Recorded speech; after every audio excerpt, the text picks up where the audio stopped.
Well, good morning. We have worked very hard over the last 4 years to overcome a lot of obstacles that the federal government has put in our way across a wide variety of issues. As they've borrowed and spent and driven costs up higher, we've acted to reduce burdens on Floridians, whether it's tax relief, toll relief, you name it. As they tried to throw roadblocks into education freedom, we worked hard and we overcame it. And of course, the issue that was maybe the most significant over the last 4 years, the fight against illegal immigration, as the Biden administration was allowing our borders to be overrun, have millions and millions of people coming to the country illegally. Florida led the way in enacting strong policies to deter and discourage and hold accountable people that came to this country illegally. We are now coming up on the next presidential inauguration. And when President Trump takes office again on January 20th, we are going to see a sea change in policies, particularly with respect to the border and illegal immigration. And this is an issue that has been festering in this country for many, many decades. Although the first Trump administration was much more successful than others have been, this is the time to get it right once and for all. And so the state of Florida stands ready, willing, and able to be able to help facilitate these policies that will benefit Floridians and benefit the American people. We've been working with the transition team. I've been speaking with the president. We had the governors down at Mar-a-Lago. There's going to be some ambitious policy changes that are going to be instituted on day one. Particularly with respect to illegal immigration and major executive orders that are going to unwind the bad policies of the Biden administration, but then also provide a level of empowerment for states and local governments to help facilitate the policies against illegal immigration. And so the question for the state of Florida is, we're not a sanctuary state. We banned sanctuary cities my first year as governor, but we have a responsibility to be in this fight. State and local officials in Florida must help the Trump administration enforce our nation's immigration laws. And we are going to need, in order to do that effectively, we are going to need legislation to impose additional duties on local officials and provide funding for those local officials. There also needs to be measures to hold people accountable who are violating our anti-sanctuary policies. And then Florida needs to make sure that we don't have any lingering incentives for people to come into our state illegally. So therefore, I'm going to call the legislature into special session starting the week of January 27th. We have the next president taking office January 20th. We anticipate executive orders to be issued immediately after the swearing in and the inaugural address. We're going to have some time to process to make sure we're doing what we need to do, but then we need to act, and we need to act quickly. We don't have time to waste. The American people spoke very clearly of all the issues out there, and there were a lot of very important issues. This issue of the border and illegal immigration was one of the top issues in the 2024 election and has been one of the top issues that we've had in this country for many, many years.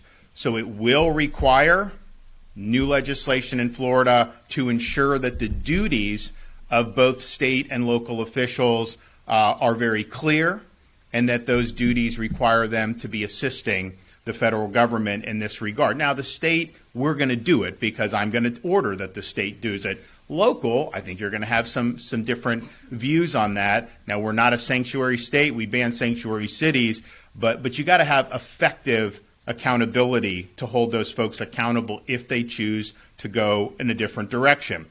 It will also require some funding. Not a lot of funding, but I have a lot of sheriffs out there that are chomping at the bit. They want to be able to help, and they just need a little bit of funding. So we have responsibility to provide that funding, and we're going to be calling upon the legislature to do that. And just think about it. This will help with the overall public safety. Yes, enforcing immigration law in and of itself is important, but if you think back to the hurricanes we just had, they had looters in Pinellas County. I think there was like 45 of them that were arrested over a period of time. And I think 40 of them were in this country illegally. And I'm just thinking to myself, how the hell is this happening here on the head of a natural disaster. You got people that come here without authorization and they go out and try to loot the place. Give me a break. Those people need to be sent back immediately. So this will end up helping the overall situation, even apart from immigration. Now, the accountability is significant. If those duties are clear in law, I have the authority with respect to certain officials to suspend them from their office if they are neglecting their duties, and that's a authority that I have invoked when it's been appropriate in the past. We also need to make sure that we don't have incentives for people to come illegally. We enacted E-Verify. People said that couldn't happen.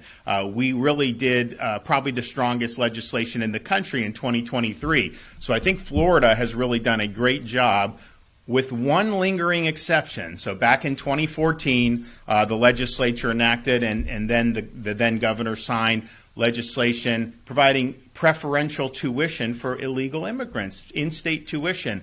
That is a benefit that you're rewarding somebody for being here illegally. So that in-state tuition, it's been on the books now for over a decade. We've tried to work with the legislature to get that repealed in the past. It's something that always seems to fall out of the bill as it gets.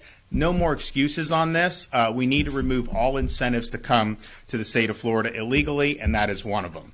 So we have a responsibility to act, and we will. Now, the call that we will make will not be limited to illegal immigration. There are other pressing issues that the state of Florida is facing. I know we have a legislative session coming up in a couple months, but I don't think some of these can wait. So we will also be including in this call lingering hurricane relief. We had 2 major hurricanes hit this state within the last couple months, and there are issues with respect to agriculture relief. There are issues with respect to homeowners, things like My Safe Florida Home. We have people that are approved, they're on a waiting list, but the funding ran out.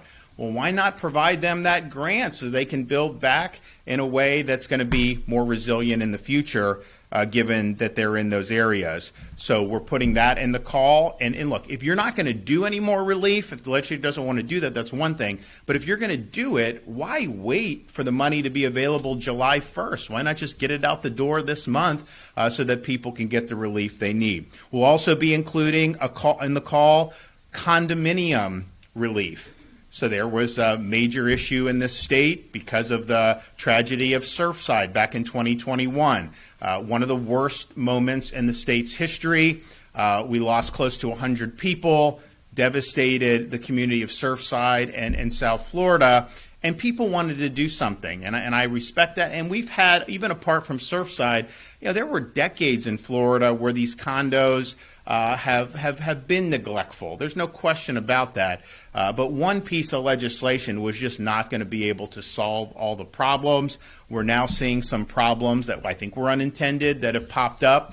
And we have a responsibility to act to make sure that people can stay in their condo units. The legislature should not be doing anything that's going to cause someone to have to flee because of an artificial mandate. And so I think it was a good faith effort. I don't think people had all the answers then, but now we've seen what's happened. My administration, we've been working over the last several months soliciting input.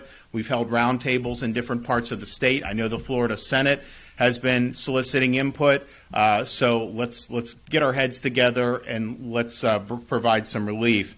And then the final addition to the call will be reforming the petition and amendment process in the state of Florida. I mean, this was a major thing in this last election, and to have the amount of fraudulent petitions that were verified as fraudulent by the Secretary of State's investigation for Amendment 4, that is a huge problem. And I think part of the reason we're at this juncture is because the citizen initiative has really been transformed into a special interest initiative. And it's basically major, well-funded interest. They will pay people to gather petitions, and they'll pay them. And so these people have admitted, some of them have admitted to doing fraudulent petitions. And so that we need election integrity across the board. It can't just be, yes, obviously, if you're going to cast your ballot, you need ID, you need paper ballots, all that. But these initiatives, these petitions, should not be able to be manipulated this way, especially with respect to amending the Constitution. Our Constitution should not be for sale to the highest bidder. So the reform is needed. I think there's broad agreement in the legislature that reform is needed. I think it's timely, because why start another election cycle where you have the old system, and then what? If there's fraud, what are you going to do at that point? It's just it didn't work this last time to adequately police the fraud. We got it. And I think people will be held accountable. I know some have been. I think there'll probably be more prosecutions. But let's just get it right now so we don't have to worry about this going forward. So I look forward to being able to work with the legislature to deliver these really significant issues on behalf of the people of Florida. But we don't have the ability to just sit around and wait with a new president taking office, with these new policy changes that are coming. We've got to get ahead of it. We've got to make sure that we're there as a willing partner with the Trump administration to be able to accomplish what the voters sent President Trump to accomplish. With that, take some questions. Yes. Talk about the timeline more on why is it important to have this done